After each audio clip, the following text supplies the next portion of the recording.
you can see how detailed it is when I start going into my A and A-star criteria.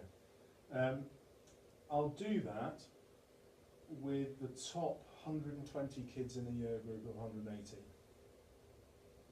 Yeah? So I will never say, oh, you've come in at a level 4, therefore I'm going to teach you up to a C and a B. I'll say, I'm going to teach you that. I'm not expecting you to get all of that. If you get 2 of those things, you're going to get a higher mark than if you didn't. If you get 4 of those things, you're going to get a higher mark. I will grade everything. So the bit of work that James did, we had our assessment criteria about the learning, and then I'd say, okay, what grade is it going to get? And I'll have simplified the mark scheme. I won't just show the... In fact, let's do that. Let's grade James. So gut instinct, So your grading grade.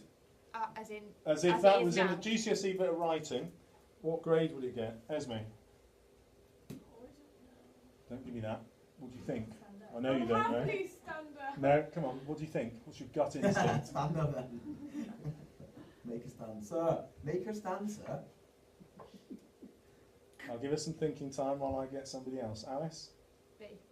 A B? Yeah. Tell me why? B plus, only because I'm unsure of the last sentence. I think it could have been. Oh, hold on.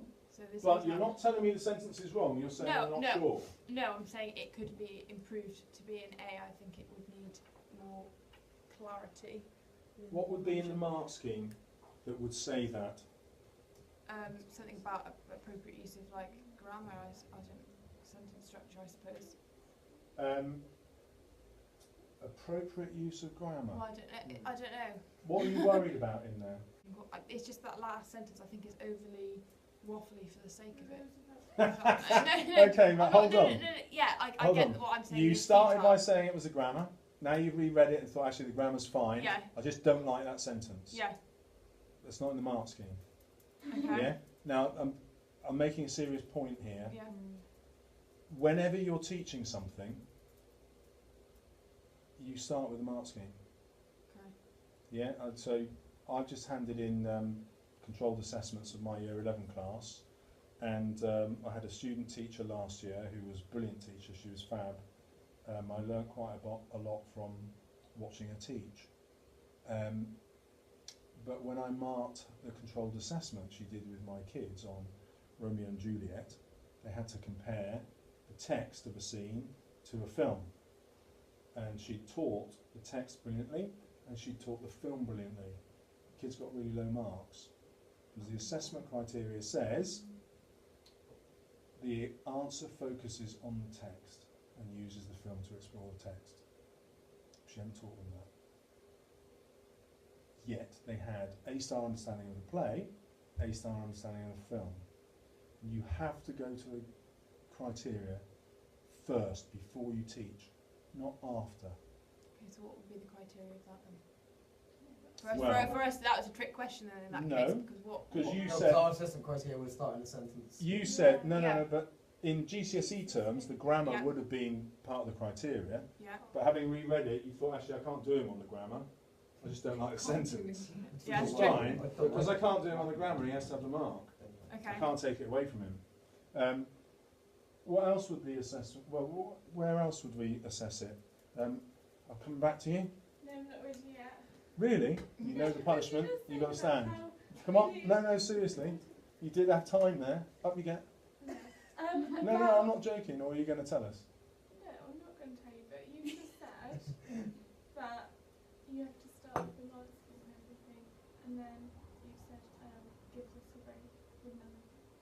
I can't hear the last bit. And then you said give this a grade. From the gut instinct, yeah. Yeah. What- Well, I don't know. What's your gut? I don't have one. Yeah. You don't have one. Okay, and let me just ask you this then. Have you looked at the exam grade criteria? Yeah. Well, what do you think it says? Yeah, one somewhere. Hold on. Do you get that? But seriously, what do you think it says? Not what does it say, what do you think it says? What would be your instinct? Particular question. A writing question. Narrative, descriptive writing. Or the creative writing controlled assessment. I was gonna say, Yeah, controlled assessment, creative writing. Maybe Here we go. This is for GCSE English language. Do you want some Control help, or assessment. do you want to tell us what you think? Yeah, that's some help. Okay, go Do for you it. want to have a look? You can use it too. Read something out. go on. Okay, so for band 5, for example, Sustain a real, isn't it? okay, so candidates show Purpose. originality of analysis and interpretation when evaluating patterns and details of words and images. That's It's not a, writing, that's is not it? a It's writing reading. one, that's a reading one. Well, then I can't. Sorry guys, read it. Okay, however, So originality will be in there. It's always in at the top. Yeah, Making sure that you sustain a role or write within the purpose. That would be. yes. So, okay. So is it sustained? Has he managed to keep his style going all the way through? Esme, Yes. what do you think? Yeah. Okay. Is it original? Louis? Yes. Okay. So we're in the band 5, yeah? But we know why. Yeah? Now, how did I force you to be original?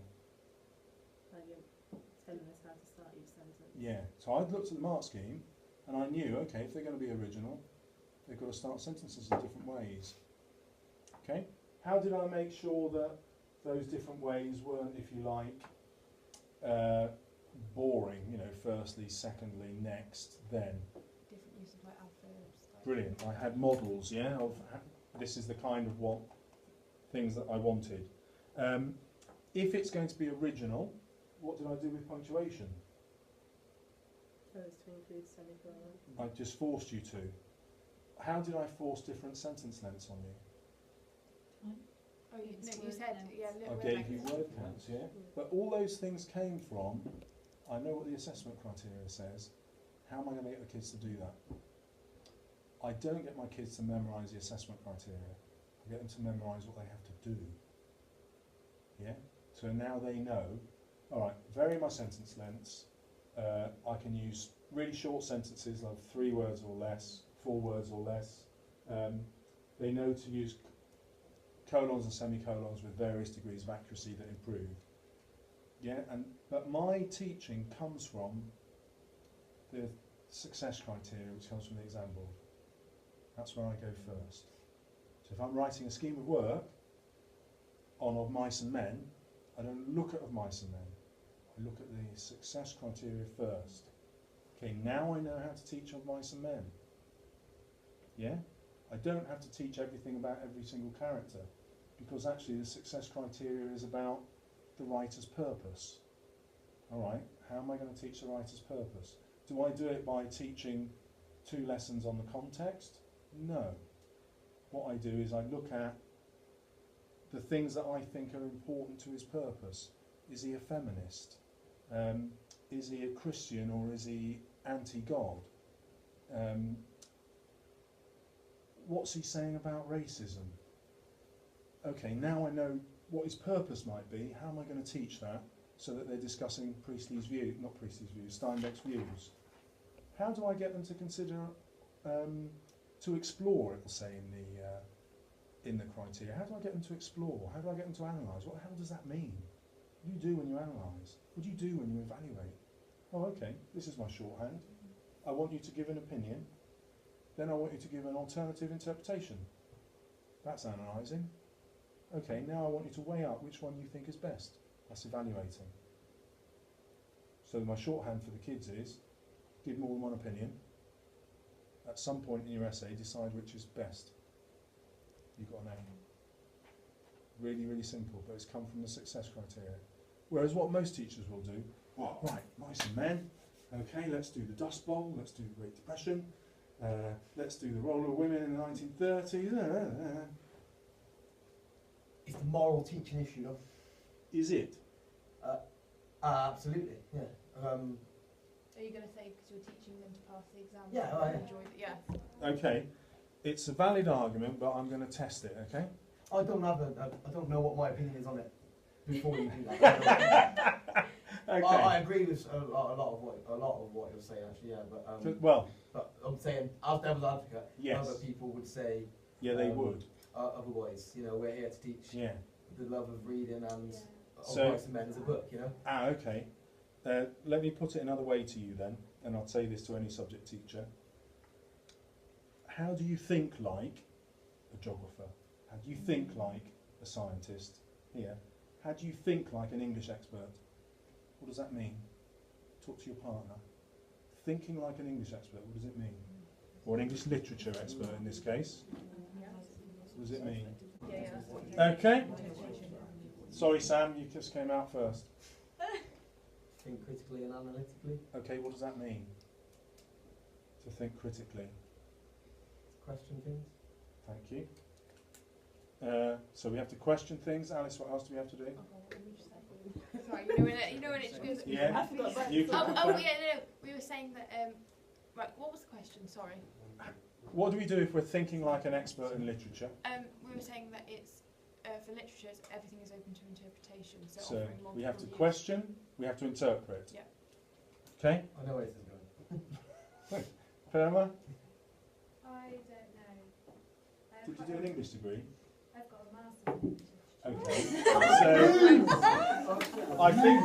I think you'll find your answer is therefore implausible. So can you give me your best thinking rather than what you know? What's your best thinking about what an expert English My literature student thinking does? is that for English literature is not only being able to interpret a text and think about it, but part of the curriculum is to encourage children to enjoy reading. Right. And I was taught in a way where we were taught how to pass exams, So but my parents taught me how to love reading, and So- that's what took me on. so how do you teach a kid to enjoy reading? It's something which I'm reading a lot about at the moment. Would you like to be miserly with it or share it with us so we can improve our Well, teaching? I think it's difficult. I have had a couple of lower ability classes where I have got more confidence. I've helped them gain confidence with reading, and it is through feedback. Right. But then I find that their enjoyment of the text, I think it's difficult to encourage children to think analytically about a text that they're not enjoying Right. because they don't want to So- engage with it. How do you get them to enjoy a text? I like to do reading. I like to do dart activities so that they're interacting with the text, and I like us to have discussions about it. I like us to link it to things which we're doing. Sort of Okay, can things I in our stop lives. you there? Thank you very much. So, if we question and if we look at different interpretations, will we have discussions? Yes, But but I think your approach about this is a success criteria, so this is what you need to do, I think is avoiding that larger picture of enjoying a novel. Because surely, Not if you just do go a into context, like you Yes. said, I know you said don't go into context, but surely oh, would not don't No, go into yeah, it's just context. the No, way you go but into teachers it, isn't labour it? the context. yeah, okay, Yeah. only because I was So- going to say surely that was the whole point of the writer's purpose. Yes. For Of Mice and Men. But that's when. So, So your interpretation, yeah. you might come up with interpretation with Steinbeck is a racist because the language he uses in the novel. Okay, Yeah, and then someone else might say, well, hang on, that was what it was. Crooks doesn't make any difference to the plot. Everything would end exactly the same without Crooks there. Surely Crooks is there in order to expose racism. Yeah, okay, well why does he use the racist language then? Well, could it be that he wants the reader to realise that this language is racist? Or could it be that he's against racism, but he's still racist and therefore he's using the language? And suddenly we're into a really complex analysis of the writer's purpose, and the context has helped us get there. The So context You're isn't an end. starting with the text Yes. and getting the context out of it as opposed, Rather than which is what students need to do in the exam. Yeah. Because if you start with context, they just write paragraphs on context Yeah. with no textual references. They always need to start with Yeah. text, don't they? But my other point is, people who love English have written the success criteria. And when they're writing the A-star success criteria, they've done that because that's what they think a really good student of English literature should be able to do. That's different, as in a good, So, as in, or I'm meaning it as Yeah. in, you could have a child that is fantastic in English literature, it doesn't necessarily mean that they actually really, really enjoy it. okay. Does that make sense? Yeah. Yes, but I guess where I'm coming from is if I teach my kids to think about different interpretations, they have to engage with the text. If I get them to justify their interpretations using historical knowledge or other bits of evidence, they have to engage with the text. they will be much better at thinking about books. Okay, some of my kids will be brilliant at thinking about books and they still won't enjoy reading. I don't care then. I've given them the maximum opportunity to enjoy the book.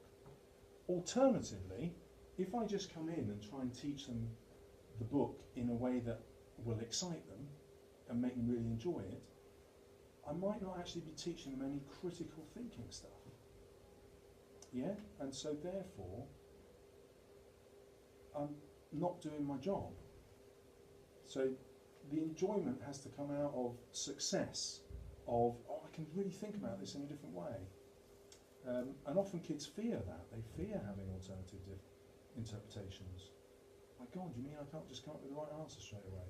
And you have to change the culture to make them think, no, if you can justify it, and it's in all the mark schemes, credit any response by the student. And ultimately, when a student leaves school, what's the most important thing? A, that they can read, or B, that they enjoy reading? Actually, the most important thing is actually that they can read, isn't it, really? The kind of... I don't know. I don't know the answer to that question. That kind of goes round though, because you were Yeah. saying that children They're- enjoy they're- doing yes, things that they they are. are good Yeah. at. So They if are you're good good at at it, it. you'll probably enjoy it. Yeah, But if you- exactly. it's It's like I said, you know, in my classroom, I'll have kids who don't like me. But you know, well, that's just human nature. And the same, I won't get every kid enjoying the book. But if I just write it a different way, if your learning objective was I want the kids to enjoy reading, and that was your lesson, I would be really interested if you came up with activities, real enjoyment, that didn't involve them questioning or coming up with interpretations. I'm not saying that, I just think what you were saying before this discussion was very much this is the success criteria that I give them in order to pass the exam. Yeah, I think No. the discussion This is actually- the success, no. To begin with. Okay, let me just clarify. This is the success criteria that I give in order for you to get the highest possible grade in the exam. Because I know that those grades won't go against my moral position about what English is. Yeah, I know that someone's taken real trouble to think, what does a good student of literature actually do? So I'm putting an element of trust there. Now, I couldn't care less about, it sounds a bit bizarre, I couldn't care less about the actual exam grade. So I told you about that bit of coursework on Romeo and Juliet. I didn't get a single kid to rewrite that piece of coursework to get a higher mark. Not interested. We've done that bit of work.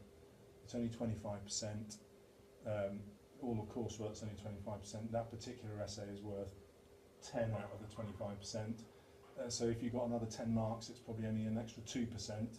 Actually, I could get a lot more out of you by making you write for 2 hours instead of an hour and a half in the exam. Or I could get a lot more out of you by getting you to do some of this stuff that you couldn't do. And the exam result, I couldn't care less about. I do, at the end, I care about their progress, but I won't do anything just for the exam. I'll do it to make you better at English, which will give you a better grade in the exam.